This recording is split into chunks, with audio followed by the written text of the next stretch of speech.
Today, we retake our homeworld. You require more Vespine gas. I am not easily provoked. And with it, Do you sense it? Terrazine. A shame you'll have no time to enjoy it with Amon's... Die! Die! Die! Solarite. Solarite. Solarite.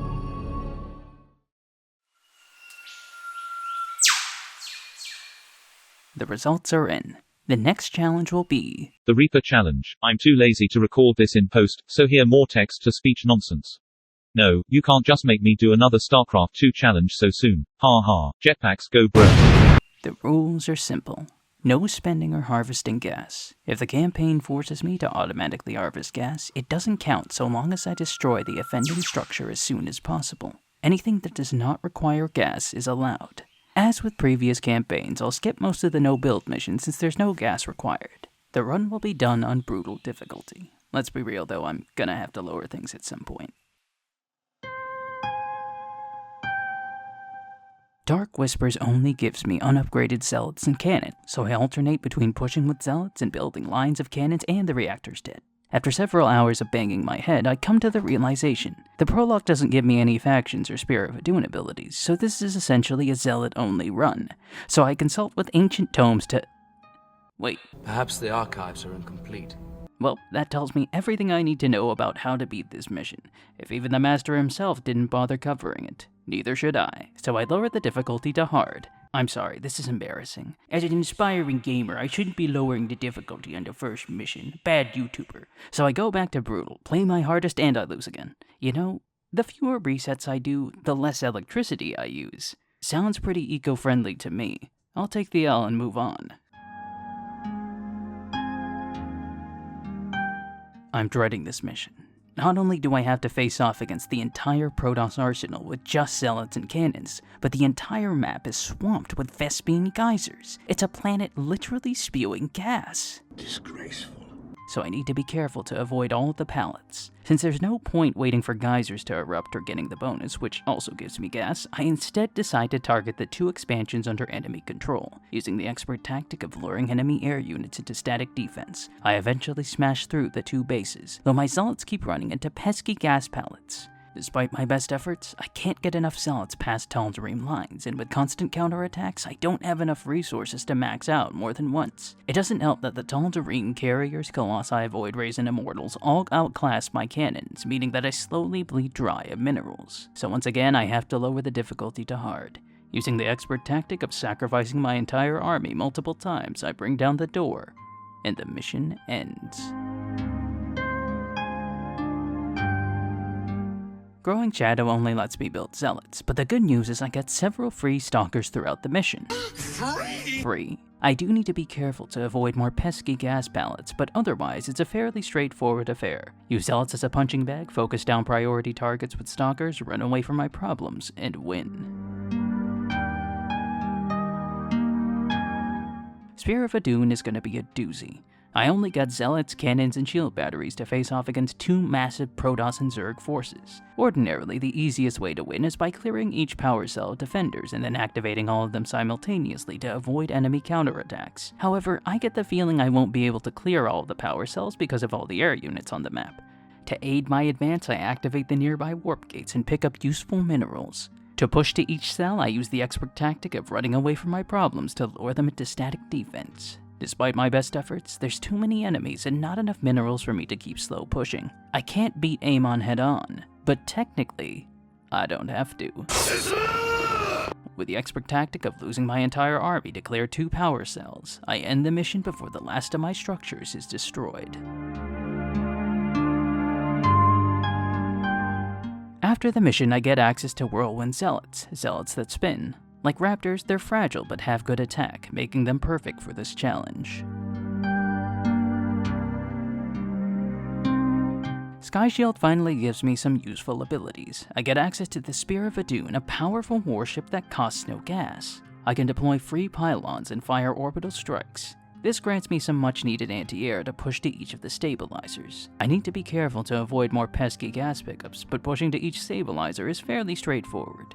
Using my spinning zealots to cleave ground targets, I take out air units with orbital strike and lure heavy Terran units into lines of static defense. Eventually I clear each stabilizer, and the mission ends. Brothers in Arms gives me free immortals, but otherwise I only get zealots and static defense. To defend my allies and push through Mobius lines, I use the expert tactic of spinning, that's a good trick! To liberate the Dominion labs, I use the other expert tactic of spamming orbital strikes. Eventually, with the third expert tactic of sacrificing my allies, I break the keystone, and the mission ends. After the mission, I get access to Solar Lance, which lets me damage the enemy with lasers. Forbidden Weapon gives me tons of free sentries, which are great for healing. To speed things along, I use Solar Lance to destroy a pylon locking a door, allowing me to skip an entire segment of the mission. With Zealots to spin and Solar Lance to win, Karax ends, and the mission ends. Amon's reach is fairly straightforward. Most of the mission can be done with the 4 starting DTs that I get for free. Free? To deal with enemy detectors and air units, I use the expert tactic of Solar Lancing them to the afterlife. To defend my base, I use a mix of spinning zealots, cannons, and batteries. Once again, there are tons of gas pickups to avoid. The devs must be really trying to tell me something. Anywho, I avoid them and clear the 4 launch bays of creep, ending the mission. After the mission, I get access to the 3rd tier Spear of Adun abilities. Orbital Assimilator is obviously a no-go. Warp Harmonization lets me warp in units at robotic facilities and stargates. The problem is all of these units require gas. Nexus Overcharge, on the other hand, turns my Nexi into planetary fortresses that don't cost gas. So the choice is obvious. Last Stand is surprisingly straightforward. I get access to a nearby expansion, giving me plenty of resources.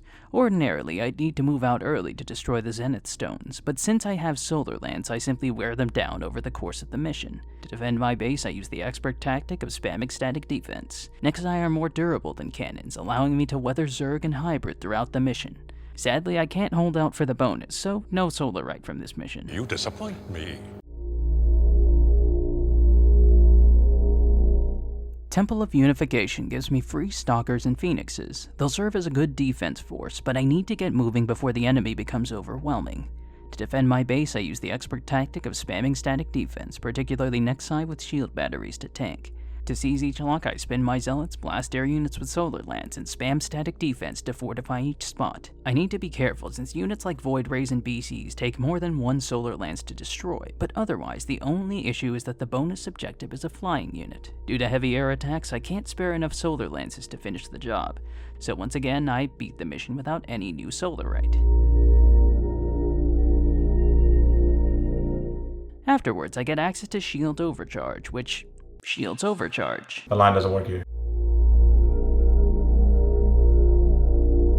Harbinger of Oblivion usually requires me to steal Kerrigan's gas, but this is the eco-friendly challenge, so I steal her minerals instead. You know the drill. Defend with Nexi and batteries, spin Zealots through enemies, push with Kerrigan, and win. Unsealing the Past gives me free Colossi. Due to the high amount of Banelings and Ultras on this mission, I switched to Sentinel Zealots, which revive from unliving every so often. Using Sentinels to tank and Colossi and Solar Lance to spank, I break through Zerg lines before the last of my troops is overrun.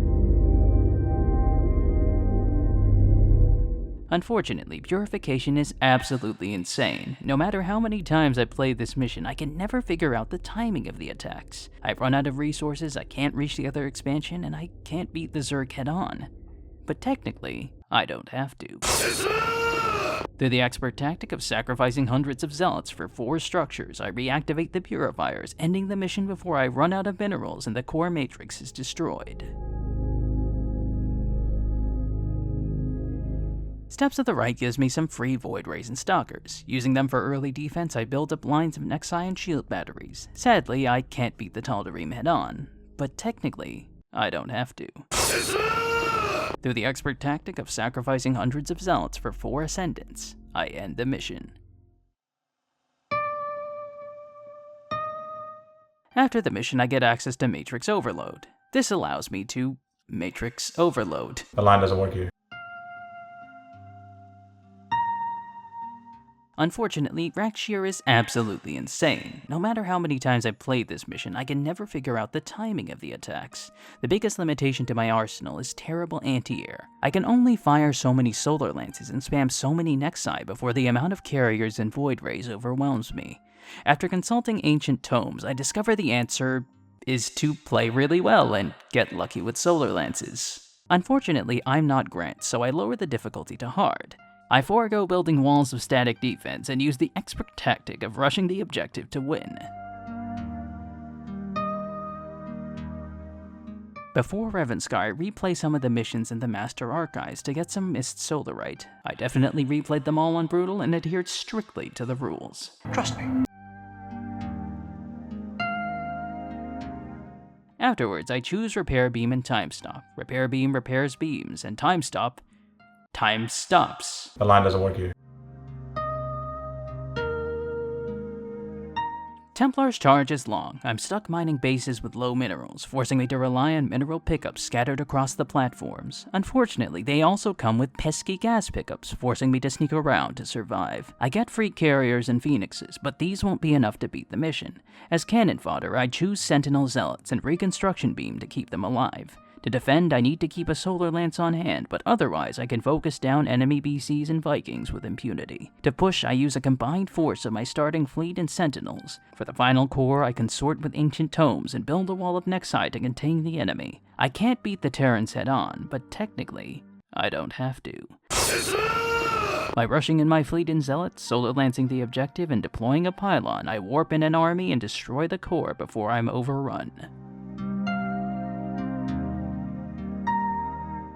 Templar's return has been a concern for me since the start of this challenge. While most of the mission doesn't require gas, or minerals, the second segment requires me to build an army of gas-hungry immortals, sentries, and colossi. I can do this in two ways, reclaiming enemy mechs or getting gas pickups. Unthinkable. It's difficult to steal enemy sentries as it is, since my troops, cannons, and phoenix tend to make them stop living on instinct. However, by keeping Karax ahead of my army and depowering cannons in between reclaiming enemy mechs, I build up enough supply to beat the area without gathering any gas.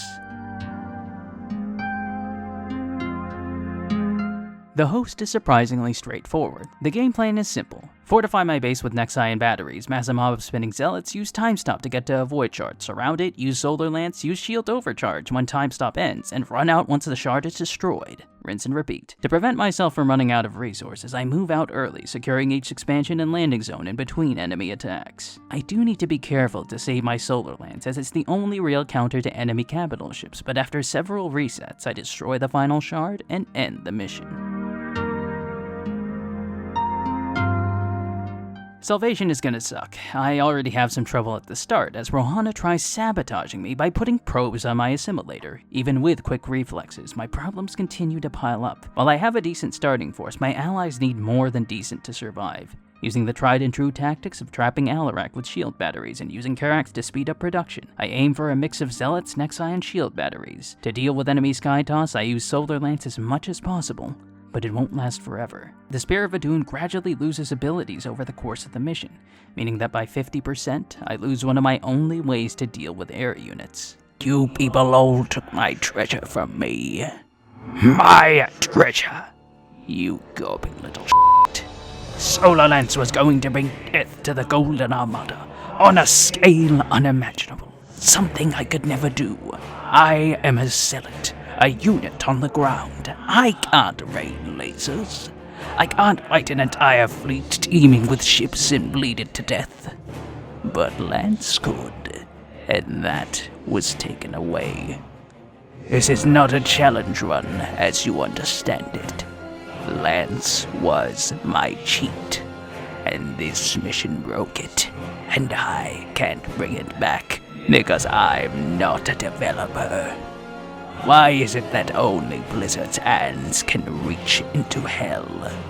Don't you think that's weirdly f***ed up? Despite my best efforts, there's too much Sky Toss to survive. Even the Master himself had to concede defeat in the Zealot-only run, resorting to gas-hungry Kidaran monoliths to counter the Golden Armada, so I lowered the difficulty to hard. are under attack. Normal. Sorry guys. On the plus side, lowering things still doesn't cost me gas. Into the Void is a straightforward, if tedious affair. I get some free starting stalkers and annihilators, but otherwise I can only use sentinels, cannons, and batteries. This is outrageous. It's unfair. The only consolation is that I get Solar Lance again, and Reconstruction Beam to keep my Zealots alive. To push through each outpost, I use the expert tactic of freezing time, firing Solar Lance on air units and focusing down enemy structures with my Zealots. While I can't beat Amon head-on, technically, I don't have to. After an hour of pushing through Narud's forces, I finally whittle him down, ending the mission. Essence of Eternity is absolutely insane. I start with an automated extractor, meaning this is another mission that isn't truly doable, if only because of the developers forcing me to use automated extractors. Disgusting. Ugh. In the spirit of the run, I destroy it as soon as possible. While I get access to Magic Laser Kerrigan, I can only build Marines, Vultures, Shrieking Missile Turrets, and Spider Mines. I do have a free starting siege tank, so that's nice. To defend my base, I build lines of Shrieking Missile Turrets, as well as Spider Mines, while constantly refilling my Vultures with Cerberus Mines. The defense is further complicated by my lack of Perdition Turrets, which were swapped out for the gas-hungry Planetary Fortress. But you can't do this to me. To help Zagara, I send a pack of Vultures to periodically dot her map with mines. To help Artanis, I build yet another line of Shrieking Missile Turrets alongside groups of Marines, while frequently using Kerrigan to take out priority targets. To ensure that she survives, I built a secondary line of defenses on the central plateau, with more Shrieking Missile Turrets and supply depots to wall off the path to Kerrigan. Despite numerous failed attempts, with enough perseverance, I managed to hold out, and the mission ends. Amon's fall is slightly less insane, but no less annoying. Once again, there's another automated extractor that's forced onto me. You can see why I added that part onto rule number 1. Now you'd think having a powerful godlike being in your army would make the fight easy, but Kerrigan is annoyingly the only good unit I have access to. Ordinarily, I'd be happy to have useful raptors, but once again Blizzard disappoints me by forcing me to use inferior swarmlings. You know how much I sacrificed? Anywho, pushing out on the map is impractical as there's too many enemies, even with Kerrigan's extinction wave, so I come up with a brilliant plan.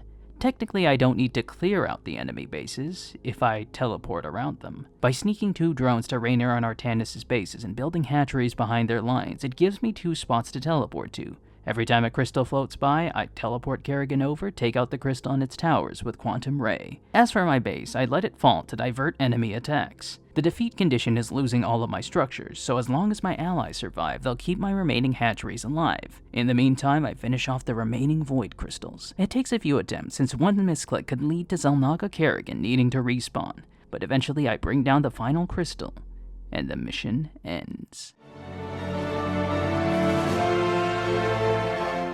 Your newfound strength gives you no advantage here. I have... Karax, activate the Spear of Adun's weapons cluster. Fire!